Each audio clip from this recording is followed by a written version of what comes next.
السلام علیکم دوستو، امید کرتا ہوں آپ سب خیریت سے ہوں گے اور جہاں بھی ہوں گے خوش بھی ہوں گے اور محفوظ بھی۔ تو ہمارے پیارے دوستو، آج کا ہمارا ویڈیو خصوصاً سحری سے متعلقہ ایک غلط فہمی کی وضاحت کے متعلق ہے۔ تو ہمیشہ کی طرح ہمارے یوٹیوب چینل اسلامک ولاگ 619 کو سبسکرائب کریں، لائک اور شیئر ضرور کریں اور ساتھ میں دیے گئے گھنٹے والے نشان کو دبانا نہ بھولیں تاکہ ہماری ہر آنے والی ویڈیو کا نوٹیفیکیشن آپ بھائیوں کو ملتا رہے۔ تو ویڈیو کو شروع کرتے ہیں۔ سحری سے متعلقہ ایک غلط فہمی کی وضاحت۔ تو جس بھائی کو ویڈیو کی سمجھ نہیں آ رہی ہو وہ سحری سے متعلقہ ایک غلط فہمی کی وضاحت یاد رکھیں۔ سحری اور افطاری کا اصل مدار وقت پر ہے۔ اذان تو وقت کی علامت ہے، اس لیے مستند نقشہ سحر و افطار کے مطابق اپنی سحری بند اور روزہ افطار کیا کریں۔ اذان فجر ہونے تک کھانا پینا غلط ہے۔ رمضان شریف میں بعض لوگ سوشل میڈیا پر ابو داؤد کی حدیث کی تشریح قرآن و حدیث کو مد نظر رکھے بغیر غلط کرتے ہیں۔ اگر کوئی شخص سحری کر رہا ہو اور کھانے کا برتن اس کے ہاتھ میں ہو اور اسی حالت میں اذان ہو جائے تو وہ اذان فجر کی وجہ سے کھانے سے نہ رک جائے بلکہ اپنی حاجت پوری کر لے۔ یعنی عوام میں یہ بات مشہور کرنے کی کوشش کی جاتی ہے کہ سحری کے ختم ہونے کا وقت طلوع صبح صادق نہیں ہے، بلکہ فجر کی اذان کے وقت بھی کھانے پینے کی کوئی چیز ہاتھ میں ہو تو اس ختم کھا سکتے ہیں۔ حالانکہ یہ تشریح قرآن و حدیث کی روح سے بالکل درست نہیں ہے، لہٰذا سحری کا وقت ختم ہونے کے سلسلے میں قرآن و حدیث کے احکامات کا خلاصہ ذکر کر دینا مناسب معلوم ہوا۔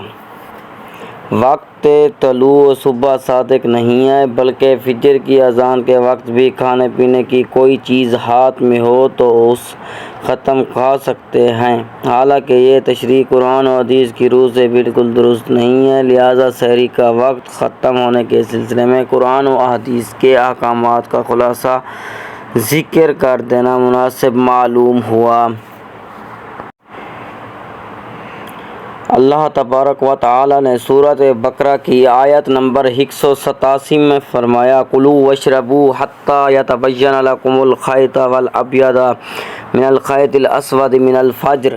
ترجمہ، کھاؤ اور پیو یہاں تک کہ صبح کی سفید دھاری سیاہ دھاری سے ممتاز ہو کر صبح پر واضح ہو جائے۔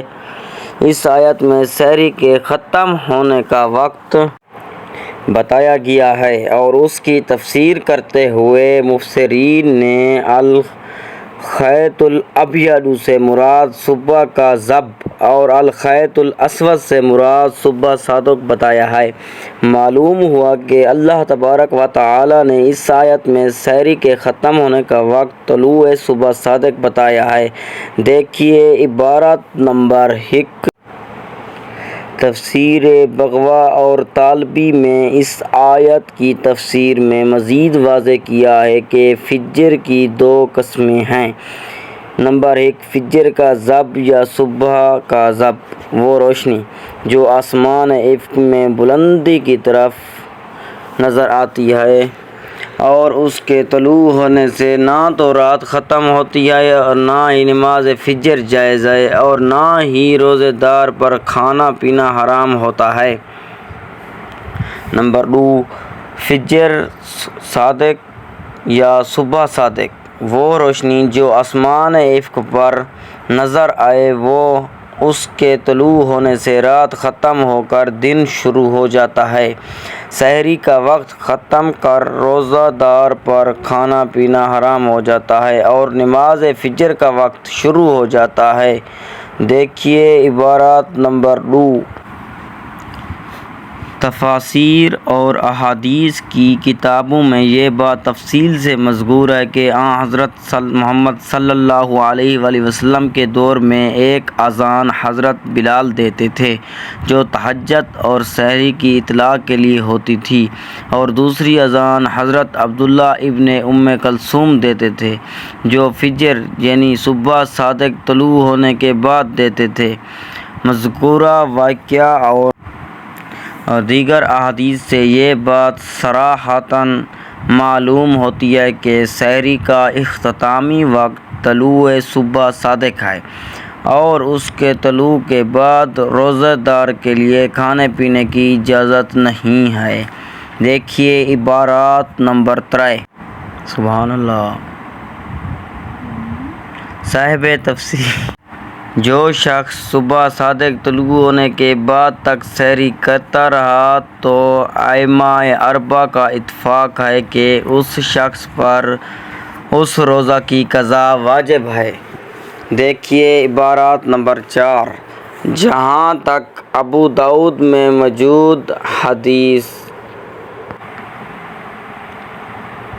سمع احدکم النداء والاناء علی یدہ فلا یضع حتی یقضی حاجتہ منہ، جب تم میں سے کوئی فجر کی اذان سننے اور کھانے یا پینے کا برتن اس کے ہاتھ میں ہو تو اس سے نہ رکھے بلکہ اس سے اپنی ضرورت پوری کر لے کا تعلق ہے، تو مکمل احادیث کے مجموعہ پر نظر نہ ہونے کی وجہ سے یہ صرف ظاہری طور پر مذکورہ بالا آیات قرآنی اور احادیث کے خلاف نظر آتی ہے، لیکن حقیقت میں دونوں میں کوئی تعارض نہیں ہے، کیونکہ حدیث کی اہم کتاب مشکوتاً کی شرح مرآتاً میں اس حدیث کی تشریح میں لکھا ہے کہ النداء سے مراد فجر کی اذان نہیں ہے بلکہ حضرت بلال کی اذان ہے، جو کہ صبح صادق سے پہلے صبح کاذب کے وقت دی جاتی تھی۔ دیکھیے عبارت نمبر 3 اور 5۔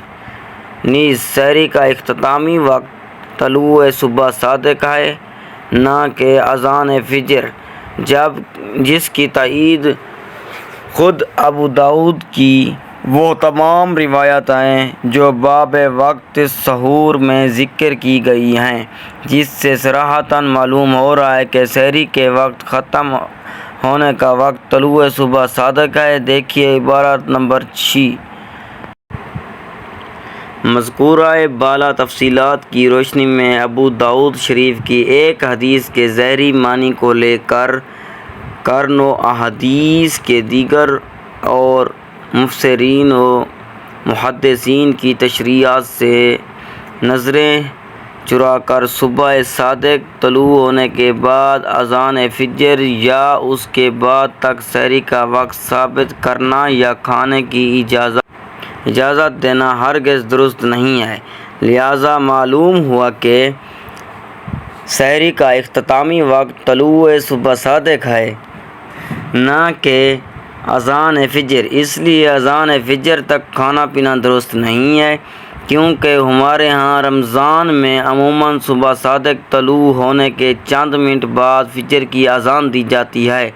اس لیے بہتر اور احتیاط کا تقاضا یہ ہے کہ صبح صادق طلوع ہونے سے بھی تقریباً 2-4 منٹ پہلے کھانے پینے سے مکمل طور پر رک جانا بہتر ہے۔ سب سے بہتر یہ ہے کہ اپنے شہر کے کسی معتبر دینی ادارے کا سحری اور افطاری کا نقشہ لے لیا جائے اور اسی کے مطابق سحری و افطاری کی جائے، کیونکہ عوام کے لیے اپنے مشاہدہ سے صبح کاذب و صادق کا اندازہ لگانا تقریباً ناممکن ہے۔ اگر معمول کے مطابق مسجد میں اذان سحری کا وقت ختم ہونے کے بعد ہوئی ہے تو ایسی صورت میں اذان تک کھانا جائز نہیں، بلکہ سحری کا وقت ختم ہونے کے بعد اذان تک کھانے کی صورت میں وہ روزہ ہی نہ ہوگا اور اس روزے کی قضا کرنا بھی لازم ہے۔